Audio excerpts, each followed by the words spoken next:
What's up, everyone? This is Wipeout. I'm with Min Kim from NEXON USA, and what we want to know is what kind of new games you have for us this year. Like, I see Vindictus out here, and I know you guys just acquired Game High. Yeah. I didn't see Metal Rage on the floor. Where's Metal Rage? Yeah, that's really all new stuff. So, we're actually showcasing 3 games that we will be coming out with, and it's completely definite for us. So we're coming out with a game called Dungeon Fighter. We actually just launched that last week, so you can actually jump right into that. We've got this game called Vindictus that's coming out. That's why I'm wearing this hood. One of the boss monsters is a red Knoll Chieftain, and that game's actually made off a modified Source engine, so it's an action game. And then we've got another game called Dragon Nest that's coming out, which is, if Vindictus is brutally elegant, that game's more charming. And they're all basically like cousins. They're action-based, kind of dungeon crawlers. You go in with 4 people, you have a lot of fun, and then you hop out.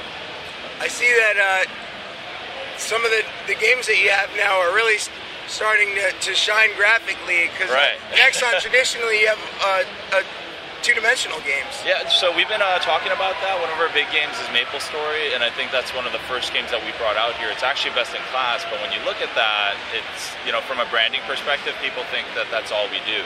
And so one of the things that we've been talking about here is that with games like MapleStory, it's great, the players love it, but for the gaming press, they'll look at it, and the gamers are superficial, right? Everybody likes to see what's on the surface, and then you discover the personality.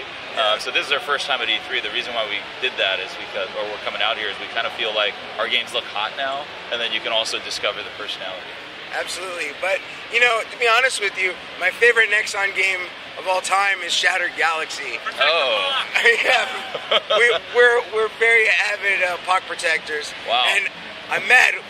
Why are you guys you're not supporting Shattered Galaxy anymore? Yeah, we don't. I mean, it's a separate organization that's doing that, and they kind of spun off and they did their own thing. So NEXON America, we're doing our own thing right now. So when is Vindictus going to be in stores? Well, that's the other thing. It's not in stores, so that's right. You have the free-to-play mod.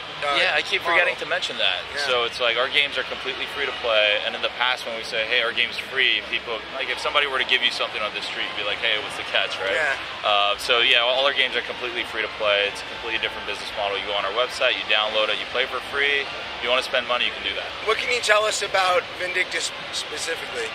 So Vindictus specifically, again, it's an action game, and to make the action very immersive, what the developers did is they actually made it very environmental, like everything breaking. And that's actually why they used the Source engine and modified it.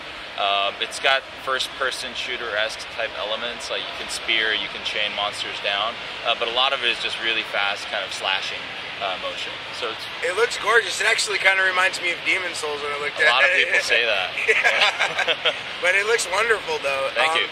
When is Vindictus going to be released? Vindictus, interestingly, I just want to mention this, it's come out in Korea already. It's done phenomenally well.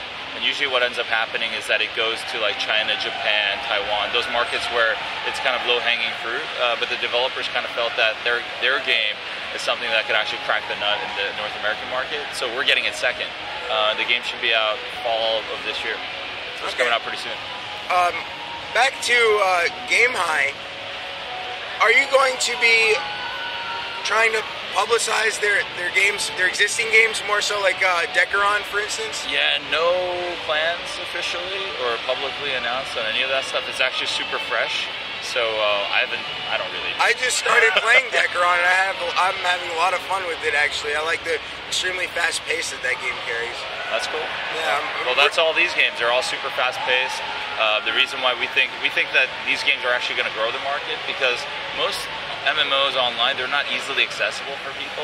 First you got to buy the box and you have to pay $15, but it's also the game style. And these games are instantly gratifying. Like you press a button, you see something happen. They're all like kind of getting back to the old school arcade days when you're like pressing shit. Yeah. I don't know if I can say shit, but I did. You can say shit. We curse like motherfuckers on Iron Star Movement. Nice. Vindictus, I haven't played it yet. I'm going to head over there and play it now. Yeah, check out the demo. I mean, Dungeon Fighter's out now. A lot of people, what they don't know, when you look at the graphics, it's this old school kind of arcade style that people really embrace and like. But it's actually the biggest online game in the world. People don't understand that. The biggest online game in the world. Registered over 200 million registered users for that game. We just launched it in America, so it's not like the registrations are coming from here. When did it launch? Last week. And you have 200 million registrations? No, we've launched it in Asia first. Oh, okay. Yeah. And it's the biggest game over there. It's got over 2.2 million peak concurrent users. And it's just, I don't know, it's that accessibility factor is just fun and accessible and instantly gratifying. Do you think that Nexon will ever make the move into the console space? The consoles really aren't made for us. I mean, if they were made for us, we probably would, but you kind of look at the consoles and they're turning more and more like PCs every day, so exactly. We'll see, man. Exactly. Excellent. Thank you very much, Mr. Kim. Hey, appreciate it, man. Thank Call you. me Min.